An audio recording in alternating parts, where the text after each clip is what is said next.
예비신랑이 약혼녀를 191차례 칼로 찌른. 범행 동기에 대해서 여러 차례 번복을 했단 말이죠. 네네. 죽여서 편하게 해줘야 되겠다. 중추 역할을 할 가능성이 높은 분은 원가족 중에 어머니예요. 어머니죠. 범죄자의 마음속으로 걸어들어가 새롭게 사건을 추적해보는 마인드헌터 이승우 변호사입니다. 안녕하세요. 오윤성 교수입니다.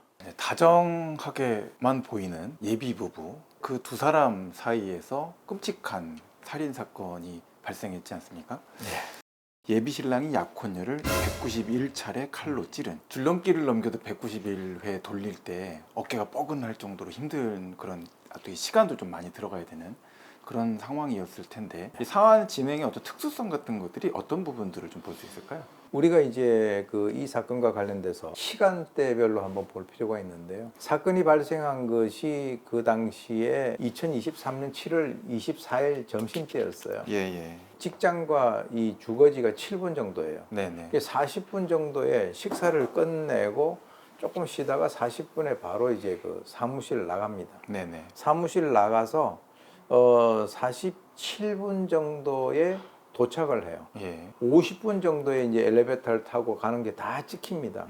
그리고 이제 신고를 53분에 한단 말이죠. 네. 그러니까 무슨 말이냐면 한 번 찌를 때 1초만 걸린다 하더라도 191초면은 그게 3분이 넘어요. 예. 그런데 바로 들어가서 집안에 있는 흉기 가지고 바로 공격을 했다는 거죠. 계획된 공격 목표가 설정이 돼 있었다는 거죠. 그 차를 타고 가면서 나는 거기 도착하면 어떻게 그 행동을 하며 어떤 식으로 해야 되겠다라고 하는 것을 이제 본인이 다 계산을 하고 들어간 것이고, 그 112 그 녹취록에 보면 네. 제 여자친구를 죽였어요. 조금의 주저함도 없이 그렇게 얘기를 하는데 실제로 상당히 숨이 가빠 있는 상태죠. 헉헉대고 있다는 거예요. 그 숨결을 분석해 보면 그건 뭐냐면 그 직후에 바로 전화를 했다라고 하는 거예요. 그 흥분이 가라앉기 전에. 경찰입니다. 신고 내용 말씀해 주세요. 여보세요? 저 여자친구를 죽였어요. 좀 내용 좀 자세히 말씀해 주시겠어요? 어떤 상황이세요? 그러니까 여자친구를 제가 남두질 했거든요. 좀 현장에 좀 계셔 주실 수 있으세요? 네. 사실 이 사건의 가장 커다란 그 특이점이라고 하는 것은, 우리가 이제 통상 어떤 커다란 사건이 발생되면 직전 그리고 또 이제 조금 시간을 거슬러 올라가서 여러 가지 어떤 그 징후들이 있어요. 예컨대 이제 부부 싸움을 해서 극단적으로 뭐 이렇게 한 사람을 뭐 살해하는 그런 거 같은 경우는 부부 싸움을 많이 해서 그 동네에서 다 알고 있는 거죠. 네네네. 아, 언젠가 저 집 뭐 큰일 나겠다. 근데 이 사건 같은 경우는 그게 전혀 없었다는 거예요. 네. 이 사건이 왜 발생이 되고 그렇게 처참하게 결말이 졌는가라고 하는 것과 연관시켜 봤을 때는 이거는 의문이 나올 수밖에 없는 사안이죠. 네.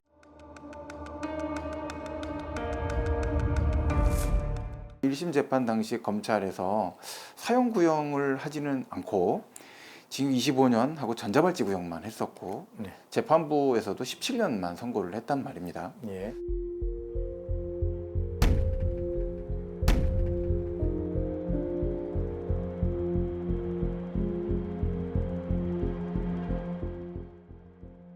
이제 이 사건이 발생되고 난 뒤에 범행 동기에 대해서 여러 차례 번복을 했단 말이죠. 네네. 최초에는 층간소음 때문에 그랬다. 음. 층간소음 때문에 그랬다면 층간소음을 만든 그 대상에 대해서 공격을 해야죠. 그렇죠.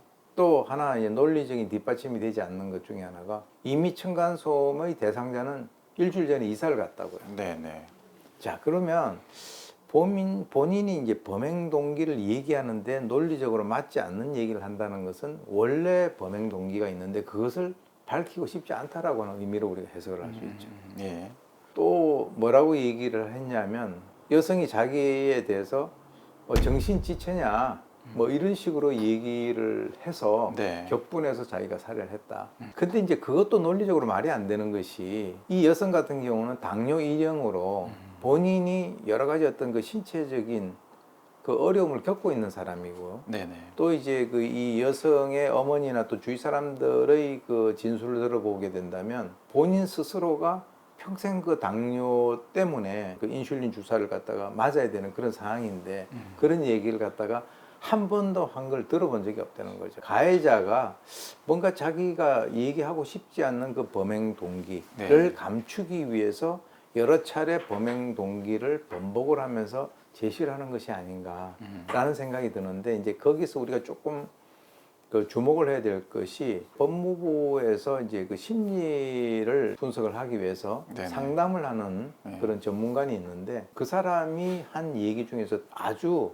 중요한 얘기가 있습니다. 예. 내가 어느 날 결혼할 그 여성에 대해서 죽여서 편하게 해줘야 되겠다. 저는 거기에 좀 굉장히 중요한 의미가 있다고 봅니다. 편안하게 만드는 방법에 대한 수단으로 이제 살인을 선택했다라고 해도 가장 고통이 없는 방식을 선택해야 된다라고 보통 보는 사람들이 많고, 이게 표출이 되게끔 할 때는 스스로 합리화할 수 있는 심리적 동기나 또 심리적 명분이 구축되지 않고서는 어렵지 않겠나 생각이 좀 많이 정확한 들거든요. 말씀이죠. 예.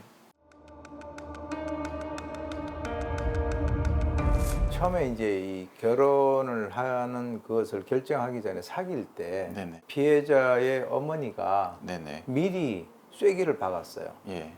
우리 딸은 지금 당뇨 일형이다.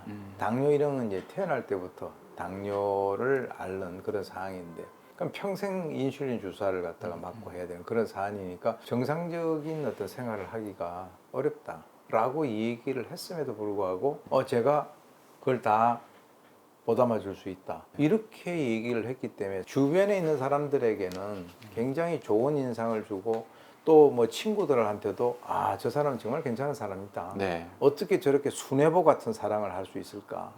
라고 하지만 본인은 이 자기 내면에 있는 또 다른 자기는 두려운 거예요. 네네. 결혼이라고 하는 일생일대 결정을 하기 위해서는 네.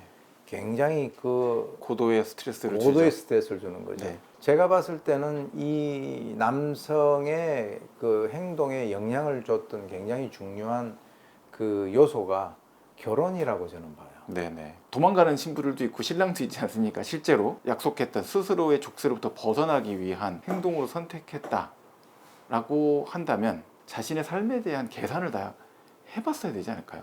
그게 이제 사실 이 사건이 굉장히 특이한 사건이다라고 네. 하는 점이죠. 제가 이제 이 그 범인을 분석해 보건데, 이 사람은 남들을 굉장히 많이 의식을 하는 사람이고, 남들에게 보여지기 위한 삶을 사는 사람들은 되게 피곤해요. 그렇죠. 고향을 떠나면 되잖아요. 네네. 그런데 이 사람은 고향을 뜰 수도 없는 상황이, 자기 부모가 그 근처에 살아요. 네. 그리고 꽤 좋은 조건에 있어서의 직장을 가지고 있어요. 예, 예. 그러니까 그 동네에서 계속 앞으로 살아야 되는 거예요. 제가 보는 견지에서는 이 두 사람 간의 관계가, 여성은 전혀 그거에 대해서 눈치를 못 채고 이 친구는 머릿속에서 굉장히 생각이 많았을 거라는 거예요. 인간이라고 하는 것은 어떤 상황에서 어떤 판단을 하고 결정을 내리는 것이 나중에 복기를 해보면 형편없는 결정을 내리는 경우들이 꽤 있어요. 그렇죠. 그건 사실입니다. 예. 사건 직후에 자기 엄마하고 그리고 이제 그 같이 있는 그 직장 동료에게 전화를 해서 예. 특이한 얘기를 합니다. 억울하다. 억울하다. 도대체 뭐가 억울할까요? 억울이라고 하는 것이 그럼 과연 뭘까? 이 정도의 가치를 받아야 된다라고 하는, 평가를 받아야 된다라고 하는 그 기대가 있는데, 네. 그 기대에 자기는 미치지 못하는 대우를 받을 때 억울이라고 하는 감정이 등장하거든요. 그렇죠. 기대에 대한 좌절감이죠. 좌절이죠. 예, 예. 그게 가치 기대와 가치 현실의 문제라는 거죠. 그런 상황에서 봤을 때 내가 이 여성과 결혼을 해서 앞에 미래가 잘 풀리고 뭐 금전적인 어떤 그런 것에 대한 혜택이 있고 하면은 이런 일을 벌이지 않았을 거라고요. 그런데 그것을 범행 동기라고 얘기를 갖다 하기에는 심리적인 복잡성이라든가 이런 설명이 많이 들어가는 거예요. 이 어머니 입장에서는 아버지가 조금 장애가 있는 그런 상황이긴 했지만 아들은 지금 현재 정상인이거든요. 네. 왜 우리 아들이 뭐가 잘못돼서 왜 저런 상황에서 결혼을 해야 되느냐라는 생각을 갖다가 충분히 할 수는 있겠죠. 실제로는 이 아들과 어머니 사이에 있어서의 그동안에 어떤 얘기들이 오갔는지 그게 굉장히 중요한 부분인데 사실은 이게 생략되고 이것만 보다 보니까 이해가 안 되는 거예요. 완벽하게 다 이 행동에 대한 게 저는 다 수용이 되거나 이해가 되지는 못한 측면들이 있긴 한데 폭력성, 잔인성 이런 것들이 개인의 특성의 문제라고 개인의 특성의 문제도 있어요. 네네. 왜 그러냐면 이제 인간의 행동이라고 하는 것은 가지고 있는 그 가학성이라든가 분노라든가 이런 것들이 어떤 그 스파크가 튈 때 그게 갑자기 큰 불로 폭발로 번질 수 있는 기본적인 그 연소량은 갖고 있었던 거죠. 도덕 윤리 이런 것들이 이제 작용을 함으로써 그 행동으로 나가느냐 아니면은 나가지 않느냐 라고 하는 것이 이제 굉장히 연관성이 있다라고 보는데 네네. 가해자인 그 예비 신랑이 주위에 있는 사람들과의 어떤 그 대화라든가 이런 걸 통해서 좀 자기 고민을 얘기할 수 있는 그런 어떤 통로가 있었다면 여기까지 가지는 않았을 것이다라고 생각이 들어요. 혼자서 생각하고 판단하고 실천을 한 것이 아닌가. 자, 오늘 그 영월 약혼녀 살인 사건에 대해서 교수님하고 이야기를 나눠봤는데요. 이렇게 어려운 부분에 대한 심리학적인 접근을 용감하게 하고 계신 교수님이신 것 같아서 상당히 존경스럽다 생각이 들었고, 뭐 이것이 결국은 그 사람의 마음속으로 한번 들어가 보는 그런 작업이거든요. 마인드 헌터 오늘은 여기까지입니다. 더 알고 싶은 사건이 있거나 또 궁금하신 부분이 있다면 아래에 댓글 남겨주시면 되겠습니다. 지금까지 마인드 헌터 이승우였습니다. 마인드 헌터 오윤성이었습니다. 수고하셨습니다. 새벽 5시였어요. 범인의 DNA가 피해자가 입고 있던 그 청바지의 안쪽에서 네. 검출이 됐다는 거죠. 네. 이 전과 18범이기 때문에 그 여성을 어떤 상태로 놔둬야 된다라고 하는 것도 정확히 알고 있고 자기가 던진 그 미끼를 이 수사기관이 물은 거예요.